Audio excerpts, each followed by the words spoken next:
하나님의 말씀 마태복음 5장 9절 말씀입니다.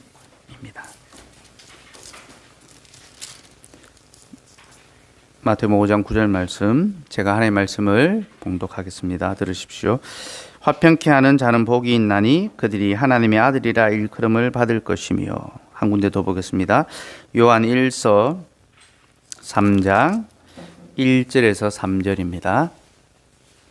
요한 1서 3장 1절에서 3절입니다. 하나님의 말씀을 받으십시오. 보라, 아버지께서 어떠한 사랑을 우리에게 베푸사 하나님의 자녀라 일컬음을 받게 하셨는가. 우리가 그러하도다. 그러므로 세상이 우리를 알지 못함은 그를 알지 못함이라. 사랑하는 자들아, 우리가 지금은 하나님의 자녀라.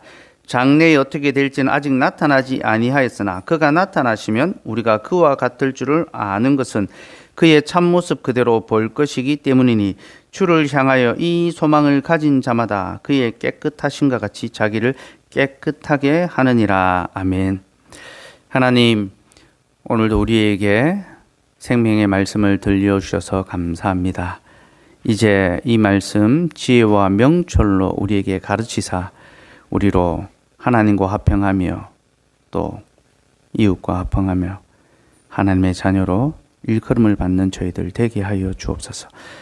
예수님의 이름으로 기도드리옵나이다. 아멘.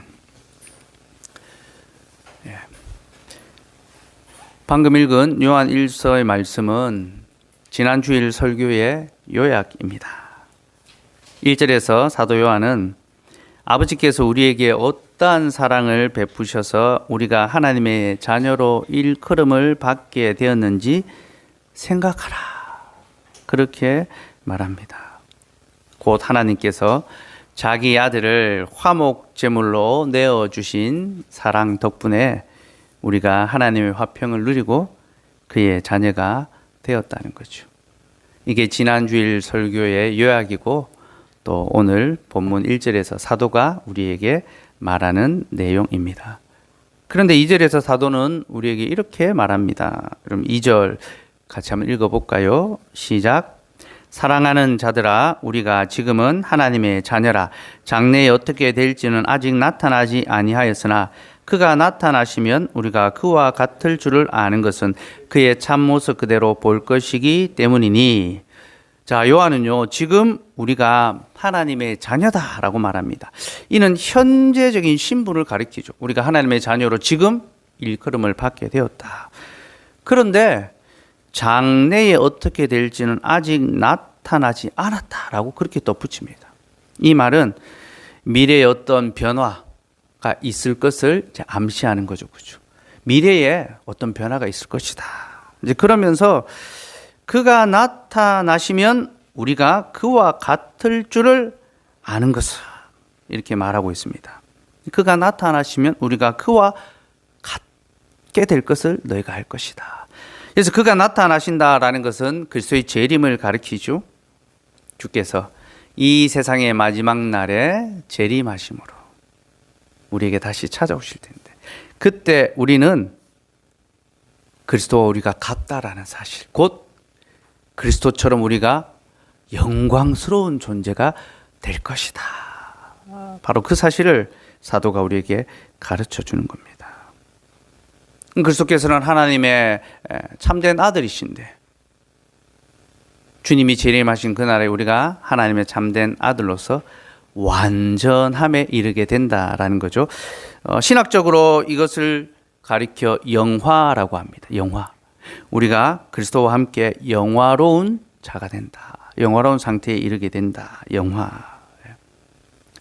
그래서 현재 하나님의 자녀로 일컬음을 받았지만 아직 영광스러운 완전한 자리까지 나아가지 않았고, 주님 다시 오는 그때에 우리가 완전해진다는 거죠.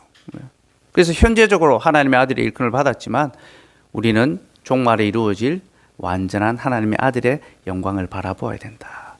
근데 현재적으로 하나님의 아들로 일컬음을 받는 것을 신학적으로 또 뭘 하는지 압니까? 칭의라고 합니다. 칭의. 의롭게 칭하여진다. 곧 하나님의 자녀로 일컬어진다라는 거죠. 우리의 믿음의 삶은요, 하나님의 자녀로 일컬음을 받는 칭의로 시작해서 하나님의 자녀로 완전해지는 영화에 이르게 됩니다. 이것이 우리의 믿음의 어떤 여정, 과정인데요. 그 속에 또 하나의 과정이 있습니다. 뭡니까? 성화죠. 그죠? 성화. 하나님의 칭의를 얻은 자가 하나님의 영화로운 그 자리까지 나아갈 때에 성화라는 그 과정을 거치게 되어 있습니다.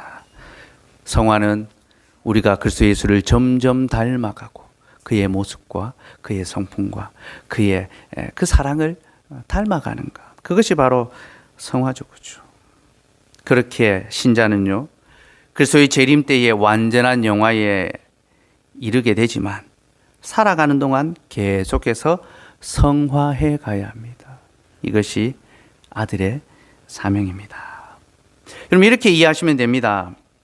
어린아이가 태어났다 칩시다. 마침 지난 금요일에 우리 이제 고인민 성도 가정에 이제 둘째가 태어났죠. 예. 단톡방에 이제 그 소식을 전하고 또 사진을 올려줬는데 우리가 참 크게 기뻐하고 또 감사하며 감동했던 그런 또 시간을 보냈습니다. 근데 여러분 그 갓난아기는요 태어나는 것과 동시에 사람으로서의 형체를 다 가지고 있습니다. 그죠? 눈, 코, 귀, 입 다 가지고 있죠. 그죠? 근데 그 아이는 그 상태에 머물러서는 안 됩니다. 자라가야 되죠. 그죠? 점점 자라가야 합니다.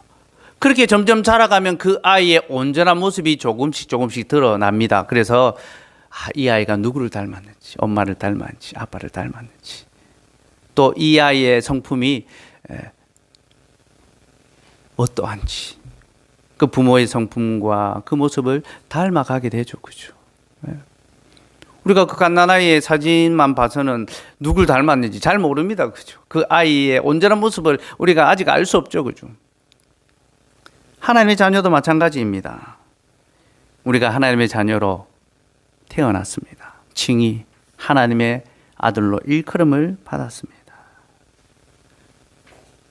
그러기에 우리는 하나님의 자녀로 자라가야 합니다. 그래서 우리의 온전한 모습, 곧 우리의 아버지가 누구시며 우리가 그 아버지를 닮았다라는 것을 나타내 보여주어야 하는 거죠. 이것이 하나님의 자녀가 감당해야 될 삶의 본분입니다. 근데 여러분 감사하게도요, 우리에게는요, 우리가 닮아갈 본이 있습니다. 둘째는 첫째를 보고 어떻게 해야 되는지 따라가고 본받게 되잖아요. 그래서 항상 이 첫째보다 둘째가 더 이 발달 속도가 빠르고 또 깨우치는 것도 더 빠르다 하더라고요. 첫째를 보고 둘째가 이제 따라가고 모방하니까 빨리빨리 이제 깨우치고 자라가는 거죠. 제가 둘째입니다. 둘째인 걸 제가 참 감사하게 생각하는데 우리에게도 맏아들 되신 분이 계십니다. 누굽니까? 예수 그리스도시죠. 그는 맏아들로서 나쁜 본이 아니라 좋은 본을 보여주십니다. 우리가 반드시 따라가야, 닮아가야 할 그 본을 우리에게 보여주십니다. 그래서 여러분, 우리는 하나님의 참아들이신 예수 그리스도를 본받음으로 하나님의 자녀로서 온전해집니다. 여기서 우리가 예수님을 본받는다라는 것은요, 세상 사람들이 생각하는 어떤 위인, 어떤 위대한 사람을 본받고 흠모하는 그런 것이 아니라 예수님께서 하나님의 형상을 보여주신 아들이기 때문에 예수님을 본받는 겁니다. 결이 다른 그런 본받음이죠. 예수님이 우리에게 아버지의 모습을 보여주셨기 때문에 우리도 예수님을 본받아서 세상에 아버지의 모습을 나타내야 되는 거죠. 그런데 예수님 보여주신 그 아들됨의 모습, 그 아버지의 실체가 뭡니까? 화평이지 않습니까? 그렇죠? 평화지 않습니까? 그렇죠? 그래서 성경은 하나님의 자녀들에게 화평을 행하라, 화평을 만들라, 화평케 하는 자들이 되라, 그렇게 말씀하는 겁니다. 그래서 저는 오늘 우리가 화평을 만드는 자들이 되어야 한다, 하나님의 자녀로서 그 말씀을 드리려고 하는데요, 세 가지 측면에서 이를 말씀드리려 합니다. 첫째는 우리가 아버지와 먼저 화평을 나누어야 한다라는 것. 둘째는 우리가 형제들과 화평을 나누어야 한다는 것입니다. 셋째는 우리가 이웃들과 화평을 나누어야 한다는 겁니다. 먼저 우리는 아버지와 화평을 나누어야 합니다. 여러분, 아들은 아버지와 늘 화목하기를 소원해야 합니다. 이것이 아들에게 요구되는 자세죠. 예수님께서도 항상 아버지와 화평을 누리시기를 원하셨습니다. 예수님에게 한 가지 소원, 가장 간절한 소원이 있었다면 아버지와 하나가 되는 것, 그리고 그것을 보여주는 것. 아버지와 내가 하나다. 진정으로 하나가 되시고 화평하시며 화목한 모습을 보여주기를 원하셨고 그 화평을 이루어 가셨습니다. 이게 예수님의 삶입니다. 근데 여러분, 아버지와 화평하기 위해서 자녀에게 요구되는 자세가 있습니다. 그 자세는 아버지의 뜻에 순종하는 것입니다. 여러분, 아들이 아버지와 어떻게 화평을 이룰 수 있습니까? 아버지의 뜻에 순종함으로 화평을 이룰 수 있죠. 만약 아들이 아버지의 뜻을 거스른다면 그는 아버지의 관계가 틀어지고 깨어질 수밖에 없습니다. 그래서 예수님께서는요, 항상 아버지의 뜻에 순종하시며 또 아버지의 뜻을 이루기 위하여 살아가셨습니다. 그래서 그는 좋은 아들이셨죠. 근데 여러분, 항상 아버지의 뜻을 이루기 위하여 사셨던 예수님께도 단 한 번 아버지의 뜻에 순종하기 어려웠던 순간이 있었습니다. 바로 십자가 사건이죠. 그렇죠? 십자가를 앞두고 주님은 자신의 뜻과 아버지의 뜻이 다르다라는 것을 깨달았습니다. 영원부터 영원까지 언제나 한 마음으로 하나가 되셨던 아버지와 아들께서 단 한 번 그 마음이 서로 달랐던 지점이 바로 십자가 사건입니다. 두 분 사이에 의견의 충돌, 균열이 일어났죠. 그렇죠? 예수님은 할 수만 있다면 십자가가 지나가기를 바라셨고 아버지는 예수께서 그 십자가를 지기를 원하셨습니다. 그렇게 아버지의 뜻과 자신의 뜻이 달랐을 때 주님이 어떻게 하셨습니까? 주님이 이렇게 기도하셨죠. 아버지여, 나의 원대로 마시옵고 아버지의 원대로 하옵소서. 아버지와의 뜻이 다름으로 말미암아 그 화평이 깨어질 수 있었던 그 순간 예수님께서는 아버지의 뜻에 자기를 복종시키심으로 아버지와의 화평을 지키셨습니다. 사랑하는 여러분, 이 모습은요, 우리에게 화평이 어떤 방식으로 이루어지는지를 보여줍니다. 여러분, 화평은 복종을 통하여 보존됩니다. 하나님과 우리의 관계의 화평은요, 복종을 통하여 유지됩니다. 사람들은 복종을 좋아하지 않습니다. 왜냐하면 이것은 굴욕적인 것이고 또 상대에게 무시를 당하는 것이기 때문입니다. 그래서 복종이란 말을 싫어합니다. 그러나 여러분, 복종은 좋은 것이고 또 복종은 화평을 이루는 길입니다. 우리는 복종을 통하여 화평을 이룹니다. 우리가 결혼식을 할 때요, 신랑 신부가 서약을 하는데 그때 신부에게 목사가 이렇게 묻습니다. 신부는 신랑에게 복종하시겠습니까? 이렇게 묻습니다. 이렇게 물으면요, 아니 요즘 시대에 무슨 이런 질문을 하느냐라고 사람들이 불편해할 수 있습니다. 남편과 아내는 동등한 그런 관계인데 무슨 복종을 요구하냐, 이 조선시대냐. 그렇게 어떤 이 가부장적인 이런 어떤 세대적인 그런 마음으로 자꾸 이 문제를 접근하고 또 싫어하곤 합니다. 근데 여러분, 성경이 신부에게 복종이라는 표현을 쓰는 이유가 무엇입니까? 이는 곧 이것이 남편과 아내의 관계에 관한 것이 아니라 하나님과 우리의 관계에 관한 것이기 때문이죠.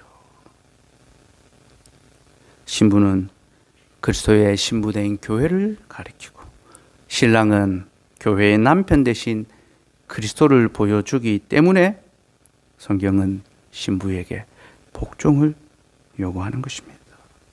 그러므로 신부의 복종은요, 육체적인 남편 그 대상을 넘어서 우리의 참 신랑이신 예수 그리스도를 향한 복종이 됩니다. 이것이 신랑과 신부의 모습 속에 담아 놓으신 하나님의 구원의 신비며 이는 아버지와 아들의 관계에도 그대로 적용이 됩니다. 그러니 여러분, 우리는 복종을 굴욕으로 여기는 것이 아니라 자녀로서 당연한 자세로 여겨야 합니다. 주께서 우리에게 말씀으로 교훈하실 때, 특별히 교회를 통하여 우리를 지도하실 때, 말씀의 직분자를 통하여 우리의 삶을 살피고 돌아보실 때 우리는 이것을 굴욕적으로 느끼고 기분 나쁘게 대하는 것이 아니라 하나님의 자녀로서 또 교회의 자녀로서 이것을 기꺼이 받아들이고 또 그 교훈 아래 순종할 수 있어야 합니다. 그럴 때 우리는 아버지와 더불어 계속 화평할 수 있으며 또 주의 교회와 더불어 화평을 누릴 수 있을 것입니다. 여러분, 주의 말씀의 교훈과 교회의 그 바른 지도에 복종하고 겸손히 순종함으로 나의 삶에 내 영혼의 평안이 누려진다는 것 꼭 기억하시기 바랍니다. 둘째로 우리는 형제들과 화평을 나누어야 합니다. 아버지와 화평을 나누면 그 다음 순서는 당연히 이제 형제와 화평을 나누는 거죠. 그죠? 그래서 우리는 믿음의 형제들과 화평을 나누어야 합니다. 성경 역시 우리가 모든 사람과 더불어 화평하되 더욱 믿음의 지체들과 화평하라. 그렇게 이야기합니다. 갈라디아서 6장 10절 말씀 한번 볼까요? 예, 제가 주보에 넣어드렸습니다. 같이 읽읍시다. 시작. 그러므로 우리는 귀에 있는 대로 모든 이에게 착한 일을 하되 더욱 믿음의 가정들에게 할지니라. 모든 이들에게 착한 일을 하되 모든 일과 화평하며 선을 행하되 더욱 믿음의 가정들에게 하라. 이 순서적인 겁니다. 먼저 믿음의 가정. 믿음의 가정은 교회의 지체들이죠. 그죠? 하나님 안에서 한 형제로 부름받은 믿음의 지체들에게, 교회의 성도들에게 우리는 먼저 선을 행하며 화평하기를 힘써야 한다는 거죠. 오늘 요한 사도 역시 우리에게 형제의 사랑을 권면합니다. 우리가 하나님의 자녀라는 것을 이야기하고 난 다음에 자녀의 가장 중요한 속성이 형제를 사랑하는 것이다 라고 그렇게 설명하는 거죠. 특별히 사도는 형제를 사랑하지 않는 것은 마귀의 자녀와 같다 그렇게 경고합니다. 그럼 본문 10절 11절 한번 볼까요? 요한일서 3장 10절에서 11절 예. 같이 읽읍시다. 시작. 이러므로 하나님의 자녀들과 마귀의 자녀들이 드러나나니 무릇 의를 행하지 아니하는 자나 또는 그 형제를 사랑하지 아니하는 자는 하나님께 속하지 아니하니라. 우리는 서로 사랑할지니 이는 너희가 처음부터 들은 소식이라. 하나님의 자녀는 형제를 사랑합니다. 형제를 사랑하지 않는 자는 마귀의 자녀라고 이야기하죠. 그러면서 너희는 서로 사랑하라. 이것이 우리가 처음부터 들은 소식이다. 하나님이 처음부터 우리에게 주신 복음이 뭡니까? 화평입니다. 그래서 남편이 아내와 합하여 한 몸이 되라 했죠. 연합하고 화평하며 사랑하라는 겁니다. 남편과 아내가 서로 사랑할 때 거기서 자녀들이 태어나고 그 자녀들이 서로 화평하게 되는 거죠. 그죠? 이것은 처음부터 주어진 복음입니다. 여러분, 화평의 복음은 처음부터 우리에게 지키도록 요구된 하나님의 계명의 말씀입니다. 그러나 가인은 그렇게 하지 않았다라는 거죠. 그는 마귀에게 속한 자였죠. 그는 형제를 사랑하지 아니하고 자기 아우를 죽였습니다. 그는 하나님의 자녀가 아니라 마귀의 자녀였습니다. 그러므로 여러분, 우리가 하나님의 자녀로서 그 형제, 믿음의 지체들, 성도들을 더욱 깊이 사랑합시다. 눈에 보이는 바 그 성도들을 사랑하지 않는 자는 눈에 보이지 않는 바 하나님 또한 사랑할 수 없다는 것을 기억하고 또 그 형제를 사랑할 때에 우리가 하나님의 자녀로 드러나게 된다. 확인된다라는 것 또한 기억합시다. 자, 그렇게 사도는요, 형제의 사랑의 복음을 전하고 난 다음에 우리가 어떻게 그 사랑을 실천해야 되는지 구체적인 이 적용점을 또 가르쳐 줍니다. 17절, 18절, 3장 17절, 18절. 예. 같이 읽읍시다. 시작. 누가 이 세상의 재물을 가지고 형제의 궁핍함을 보고도 도와줄 마음을 닫으면 하나님의 사랑이 어찌 그 속에 거하겠느냐. 자녀들아, 우리가 말과 혀로만 사랑하지 말고 행함과 진실함으로 하자. 사도는 말과 혀로만 사랑하지 말고 행함과 진실함으로 사랑하라 라고 하면서요, 이것이 곧 세상의 재물을 가지고 형제의 궁핍함을 보고 도와주는 것이다 라고 권면합니다. 곧 형제가 줄일 때 먹을 것을 주며 형제가 어려워할 때 그 필요를 채워주는 것이 진정한 사랑, 형제의 사랑, 화평의 사랑이다 라는 거죠. 여러분, 성경이 말하는 화평은 바로 이런 것입니다. 곧 형제가 줄일 때 먹을 것을 주는 것. 이것은 일용할 양식에 관한 규례와 관계가 되어 있습니다. 줄인 자, 일용할 양식이 없었어. 줄인 자에게 일용할 양식을 나누어 주는 거죠. 일용할 필요, 오늘 내가 살 필요가 없는 가장 힘든 가난함에 궁핍함에 처한 지체에게 그 일용할 필요, 그것을 채워주는 것. 이것이 성경이 말하는 참된 화평이라는 것입니다. 하나님께서는 우리 가운데 서로 일용할 양식을 돌아보고 책임지고 먹여주며 살아가는 것. 이것이 우리가 형제와 더불어 화평을 이루며 살아가는 그런 삶의 실질이다라고 말씀하시는데요. 이런 어떤 화평의 원리는요, 화목 제사 안에서도 발견됩니다. 화목 제사 안에 이런 화평의 원리가 담겨 있습니다.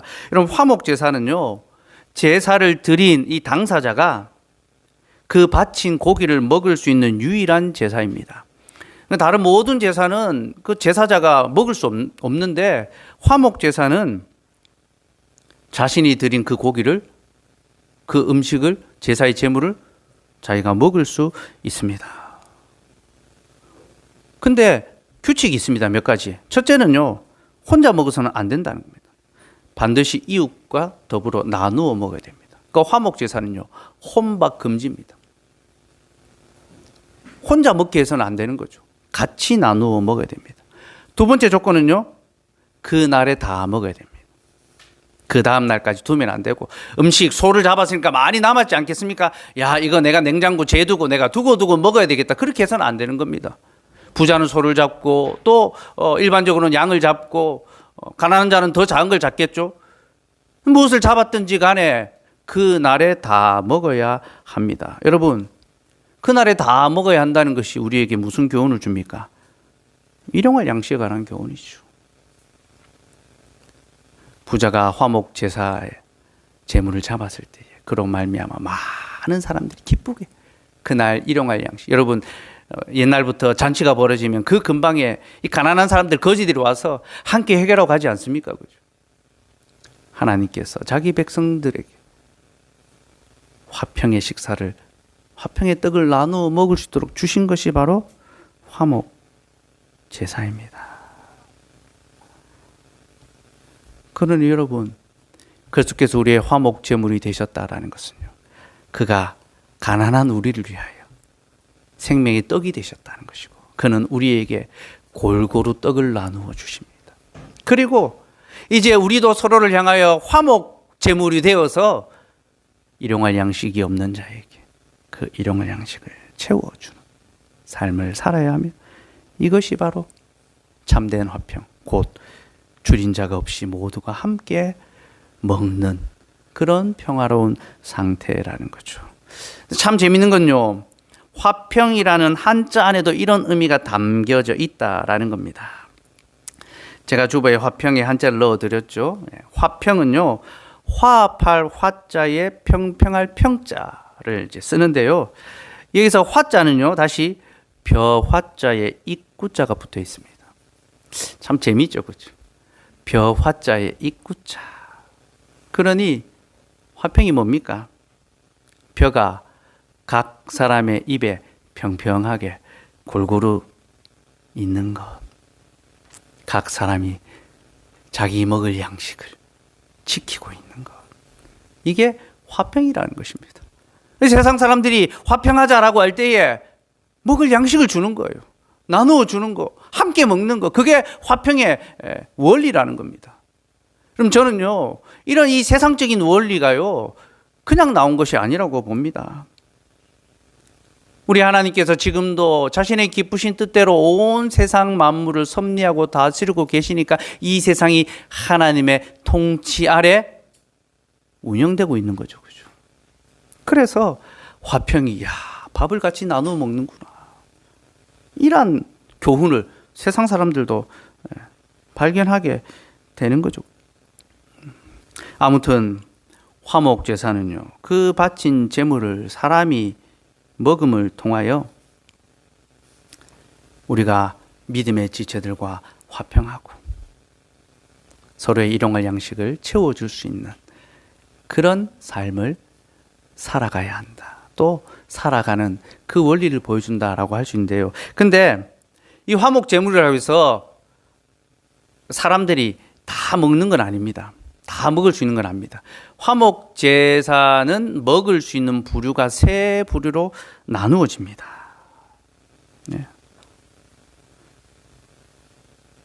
먼저 하나님이 드시고요. 그리고 제사장이 먹는 부위가 있고요. 그리고 제사를 드린 사람들이 먹는 부류가 있습니다. 하나님께 드리는 부위는 제물의 기름과 콩팥입니다. 콩팥은 이 심장이 있는 그 부위로 알려지거든요. 가장 귀한 것은 하나님 앞에 태워서 드립니다. 번제로 태워 드리고, 태워서 드린다라는 것은요, 하나님을 향한 전적인 헌신을 의미합니다. 곧 이 제물과 함께 하나님 나를 하나님께 바칩니다. 자기를 거룩한 산제물로 드리는 거죠. 하나님께 드리는 것은 하나님을 향한 헌신입니다. 둘째는 제사장에게 바치는 부위가 있는데요, 오른쪽 뒷다리를 제사장에게 주어야 합니다. 오른쪽 뒷다리가 제일 맛있나 봐요. 그죠? 닭도 그 맛있는 다리가 따로 있다 하던데, 오른쪽 뒷다리를 제사장에게 드려야 합니다. 제사장에 드리는 이 부위는요, 하나님을 향한 감사의 표현입니다. 자, 우리가 하나님을 향하여 감사와 경외의 마음을 드러내야 하는데요, 누구에게 그것을 드러낼까요? 직분자에게, 제사장이 그것을 드러낸다라는 거죠.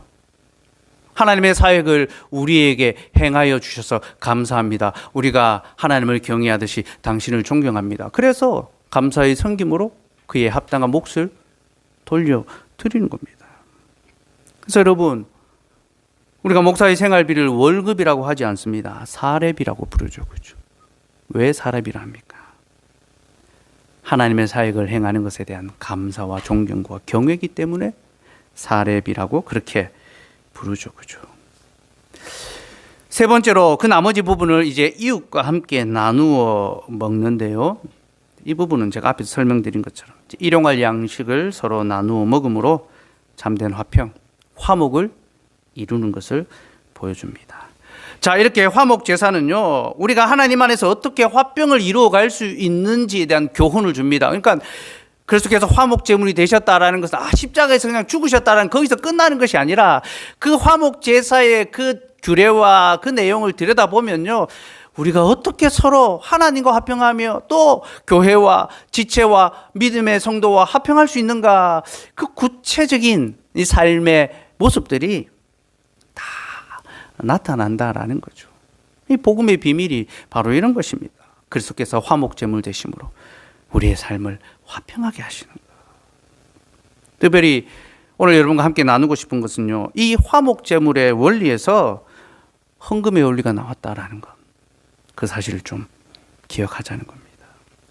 여러분, 우리가 드리는 헌금 연보는요, 화목 제물의 원리 속에서 나오고 있습니다. 그래서 헌금은요, 세 가지 목적을 위하여 드립니다. 첫째는 하나님을 위하여 드립니다. 둘째는 직분자를 위하여 드리고, 셋째는 형제를 위하여, 지체를 위하여 드립니다. 성도는 그런 마음으로 기쁘게 연보하고, 교회는 이것을 그 목적에 맞게 바르게 잘 사용해야 합니다. 하나님을 위하여 드리는 것은요, 예배를 위한 경비죠. 예배를 위한 경비는 예배에 들어가는 어떤 비용, 그리고 예배당 사용료, 이런 것들이겠죠. 그리고 목회를 위하여 필요한 그런 경비들이 있습니다. 이것은 하나님의 예배를 위하여 드리는 경비죠. 때에 따라서는 이 경비가 많이 필요하고 또 들 수도 있습니다. 우리가 지금도 예배당 공간이 이제 꽉 차고 있는 그런 상황. 그래서 한 번에 합치지 못하고 나누어서 지금 계속 예배를 드리고 있는데요.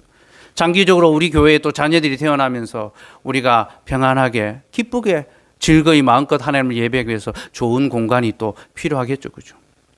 그럴 때 우리가 하나님의 예배를 위하여 또 힘써 헌금할 수도 있어야 합니다.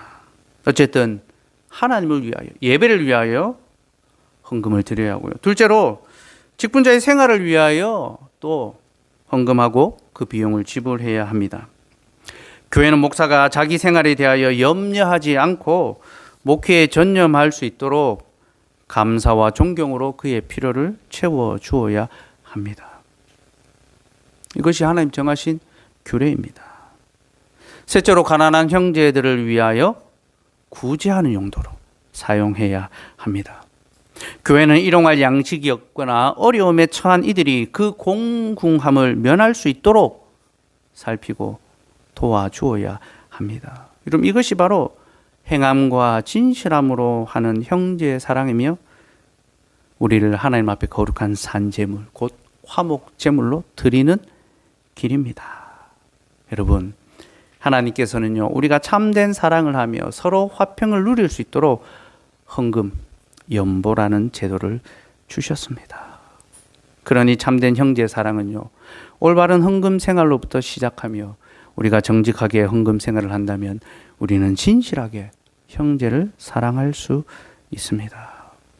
또한 헌금은요, 자기의 열심을 자랑하기 위한 것이 아니라 하나님 사랑과 이웃을 사랑하기 위하여 하는 것입니다. 그러니까 그 근원적 이유가 사랑에 있죠. 그죠? 그래서 헌금은요, 무거운 것이 아니라 즐거운 것입니다. 왜냐하면요, 사랑은 의무가 아니라 즐거운 것이기 때문입니다. 그렇죠? 사랑은 좋은 것입니다. 사랑은 억지가 아니라 자원하는 것입니다. 기쁘게 그 짐을 감당하는 것, 그것이 사랑이죠. 사랑은 아낌없이 주며, 사랑은 대가 없이 주며, 사랑은 주면서 기뻐합니다. 주면서 기뻐하고, 기뻐하면서 줍니다. 그러므로 여러분, 주의 교회와 그 형제들을 위하여 우리 기쁘고 즐거이 헌신합시다. 우리가 할 수 있는 분량, 그 몫을 힘써 감당합시다. 그리하면 우리에게 그리스도의 화평이 흘러 넘칠 것입니다. 세 번째로 우리는 이웃들과 화평을 나누어야 합니다. 성경은 우리에게 할 수 있거든 모든 사람과 더불어 화평하라라고 합니다. 그 세상에는 화평이 없기 때문에 이제 우리로 화평을 만들며 화평을 베풀라라고 그렇게 요구합니다. 그것이 모든 사람과 더불어 화평하라는 것입니다. 그럼 여러분, 우리가 어떻게 해야 모든 사람과 더불어 화평할 수 있을까요? 어떻게 살아야 세상 사람들과 이웃들과 화평할 수 있을까요? 여러분, 그 구체적인 적용이 바로 산상수훈의 말씀입니다. 구약에는 십계명의 말씀이죠, 그죠? 십계명의 말씀이 우리가 이웃과 더불어 화평하며 살아가는 방식에 대한 교훈인데, 예수님께서는 그 십계명을 산상수훈으로 다시 풀어주시면서 아주 조목조목 구체적으로 우리가 삶에서 화평할 수 있는 그 길을 제시해 주고 계십니다. 그 구체적인 내용은 뒤에 본문을 살피면서 하나하나 산상수훈의 그 내용으로 하나님과 화평하며 성도와 화평하며 형제와 화평하는 그 삶의 그 실질들을 우리가 이제 들여다보고 배워갈 건데요. 오늘은 요점만 간단히 말씀을 드리면요. 악을 악으로 갚지 말고 선으로 악을 이겨가라는 것. 마이크가 안 돼. 예. 하나 둘. 예. 악을 악으로 갚지 말고 선으로 악을 이기라는 겁니다. 그래서 여러분, 산상수훈에 보면요, 주님이 오른뺨을 때리면 왼뺨도 내어주라. 누가 오리를 가자면 심리를 가라라고 그렇게 말씀하시죠. 그죠? 내 오른밤을 때리는 자에게 왼밤도 내어주라. 오리를 가자면 심리도 가라. 그렇게 이야기하신대요. 여기서 오른밤을 때린다라는 것은요, 단순히 어떤 상해를 입히는, 피해를 입히는 그런 행위를 말하는 것이 아닙니다. 고대 사회에서 특별히 예수님 그 당시에 뺨을 때린다는 것은요, 그 사람에게 모욕을 주는 행위입니다. 곧 종이 주인에게 혹은 상급자가 하급자에게 모욕을 주기 위해서 하는 행위가 뺨을 때리는 겁니다. 그래서 예수님께서 십자가에 달리기 전에 사람들이 뺨을 때리지 않습니까? 네가 선지자, 누가 때린지 맞춰보라. 조롱하고 모욕하는 그런 행위입니다. 주께서는 상대가 나를 모욕하고 또 조롱하는 그 상황에도 너희는 분노하거나 폭발하지 말고 참고 견디며 도리어 그들에게 선을 행하라. 그렇게 말씀하십니다. 이것이 모든 사람과 더불어 화평하는 길이다라는 거죠. 그런데 여러분, 이는 매우 어려운 일이죠. 그렇죠? 내가 다른 건 다 참아도 모욕당하는 거, 이거는 참지 못하지 않습니까? 그죠? 우리는 다 감정이 있는 존재여서 다른 건 참아도 모욕을 당하는 거, 내가 수치를 당하는 거, 이것은 참을 수가 없습니다. 근데 주님은 그러한 상황에서도 우리에게 참고 견디라라고 합니다. 그럼 여러분, 우리가 어떻게 주님의 말씀대로 살아갈 수 있을까요? 우리가 어떻게 그런 상황에도 참고 견딜 수가 있을까요? 두 가지를 기억할 때에 그렇게 할 수 있습니다. 첫째는요, 우리가 상대의 모욕을 참는 것은 우리가 그 사람에게 굴복하는 것이 아니라 주님께 굴복하는 것이다 라는 사실을 아는 겁니다. 여러분, 우리는 세상 모든 사람을 향하여 자유인들입니다. 우리는 누구에게도 종이 아닙니다. 우리는 참된 자유인이고 우리는 오히려 세상을 다스리는 그런 자들입니다. 그러나 우리는 주님을 향하여서는 종이죠. 그죠? 우리는 사람을 향하여서는 자유인이며 하나님을 향하여서는 종입니다. 그러므로 여러분, 우리가 사람에게 복종하거나 순종하거나 또 수치를 당할 때 그것을 참는 것은요, 내가 힘이 없어서 그 사람에게 어쩔 수 없어서 굴욕을 당하는 그런 것이 아니라 바로 주님께 굴복하고 주님께 복종하기 위하여. 제가 앞에서 말씀드렸죠. 아들은 아버지에게 복종함으로 화평을 누린다. 주님께 복종함으로 우리가 사람들과 화평을 누린다라는 거죠. 그런데 여러분, 우리의 복종은요, 세상 사람들이 생각하는 복종과는 결이 다릅니다. 우리는 자꾸 세상을 두려워하고 우리의 상급자, 우리보다 더 힘 있는 자 앞에 아주 비굴한 복종을 자꾸 합니다. 여러분, 그렇게 할 필요가 없습니다. 우리는 그런 복종을 허무한 것에 복종하는 자들이 아닙니다. 우리는 참되고 온전하신 하나님께만 복종하는 자들이며 우리가 모든 사람을 향하여 자유인이기에 우리는 기꺼이 그들을 섬길 수 있고 그들을 세워줄 수 있습니다. 이렇게 우리가 하나님을 향하여 복종한다는 것을 기억할 때 우리는 사람을 향해서도 순복할 수 있습니다. 둘째로, 우리는 우리의 감정이 아니라 말씀을 우리의 태도로 삼아야 합니다. 여러분, 수모를 당할 때 우리 안에 감정이 막 격동되고 마음의 감정이 끌어올라서 그 화를 다 쏟아내고 싶고 막 그럴 때가 있잖아요. 그렇죠? 살다 보면요, 우리는 참 감정이 태도가 되는 그런 경우들이 많습니다. 지금 내 감정이, 내 기분이 그러하니까 감정이 나를 이끌어갑니다. 감정이 내가 어떤 가까이 있는 사람들 또 내 주위에 있는 사람들을 대하는 그런 태도로 드러나게 됩니다.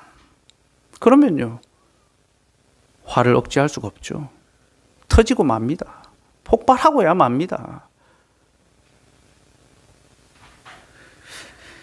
그러나 여러분, 우리의 감정이 아니라 말씀이 우리의 태도가 될 때, 곧 모든 사람을 대하는 우리의 자세가 하나님의 말씀이 될 때, 우리는 비로소 마음의 평안을 지키며 다른 이들과 화평을 이루어 갈 수가 있습니다. 혹 기분이 나쁘고 혹 속이 상하며 또 혹 부당한 대우를 받는 그때에도 감정적으로 먼저 반응하기보다 말씀의 교훈을 따라 화평을 이루어 갈 수가 있죠. 그리고 감정의 문제가 다 정리되고 난 다음에 우리는 겸손한 청원을 해야 됩니다. 요구할 수 있는 것들 요구하고 말할 수 있어야 되죠. 이렇게 하지 않으면 좋겠다. 요청해야 되죠. 그죠? 우리는 감정으로 사람들을 대하는 것이 아니라 말씀으로 사람들을 대하며 또 억울한 일을 겪을 때 겸손하게 청원하고 합당하게 요구할 수 있어야 합니다. 여러분, 남편과 아내 사이에, 부모와 자식 간에, 형제와 형제 사이에, 성도와 성도 사이에, 또 우리의 이웃들에게 우리가 감정이 아닌 말씀으로 대할 때, 말씀이 우리의 태도가 될 때 우리는 참된 평안을 누릴 수가 있습니다. 그래서 여러분, 바울 사도는요, 전신갑주를 이야기하면서 평안의 복음에 준비한 신이라고 말합니다. 복음을 가리켜 평안의 신이다. 그 평안의 신을 신으라. 무슨 말입니까? 말씀이 평화로 가는 길이기에 그 복음의 신을 신고 그 길을 걸으라는 거죠. 꽃길로만 가라는 겁니다.